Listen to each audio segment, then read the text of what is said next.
Olá, gente. Meu nome é Enzo Freitas, eu sou do terceiro período do curso de Letras da UFMT e vim falar um pouquinho sobre o lançamento de um livro organizado pelo professor Wagner Mariano, do curso de Ciências Biológicas, que é intitulado O Tocantins Global,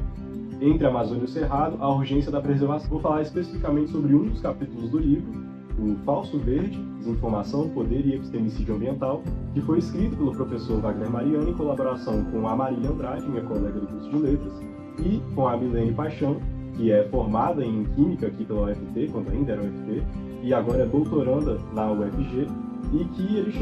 eu tive o prazer de poder participar muito menos como autor prático, e muito mais como espectador da produção do artigo, mas acabei sendo acreditado, e vou falar um pouquinho sobre o que esse artigo traz como assunto, como temática e como forma. Bom, antes de nós chegarmos na temática central do capítulo, talvez seja interessante pensar um pouco como nós, enquanto humanidade, enquanto coletivo, nos desenvolvemos tecnicamente e como, a partir dessa relação do nosso desenvolvimento da técnica, nós nos relacionamos com a natureza. Se a gente pegar os pressupostos aristotélicos, principalmente o lemorfismo, em que o Aristóteles define que todo ser ou objeto individuado no mundo é composto por uma relação de matéria e forma, em que a matéria é subjugada à forma, em que a forma exerce domínio sobre a matéria, já é perceptível que, desde o princípio do pensamento ocidental, é comum que nós demos prevalência a certos tipos de dinâmica de dominação, a certas relações de domínio de um polo sobre o outro, nessas relações binárias que a gente tanto conceituou ao longo da história. Conforme a gente desenvolve a técnica, desde tecnologias primárias de caça, extrativismo para subsistência, até a Revolução Industrial, que é quando a gente tem esse ápice do desenvolvimento técnico, e aí as coisas vão se tornando cada vez mais violentas a partir disso, que já eram suficientemente violentas, mas se tornam cada vez mais, é perceptível também como essa relação de dominação do ser humano com a natureza é cada vez mais forte e se define cada vez mais a partir desse critério. E com esses primeiros passos de uma possível consciência ecológica no pensamento ocidental e o vislumbre de um futuro um pouco mais fértil, pelo menos, um pouco mais frutífero, no modo como nós nos relacionamos com a natureza, o fenômeno do fake green começa a acontecer. O fake green, o falso verde, é justamente quando esse discurso progressista ecológico que tenta demonstrar uma responsabilidade ambiental, tenta ter esse viés ambientalista de preservação, é na verdade só uma máscara para que certas instituições, certas empresas privadas consigam realizar a manutenção desses processos exploratórios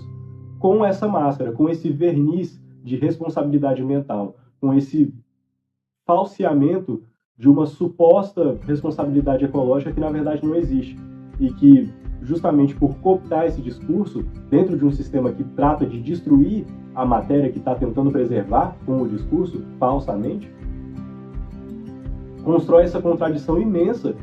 que na verdade é só mais uma dinâmica discursiva de manutenção do poder. E pensando então o epistemicídio, esse assassinato do conhecimento sistemático na esfera ambiental, como uma estratégia de poder, de manutenção do poder, utilizada pelas grandes corporações, pelas grandes empresas privadas, dentro do estado do Tocantins,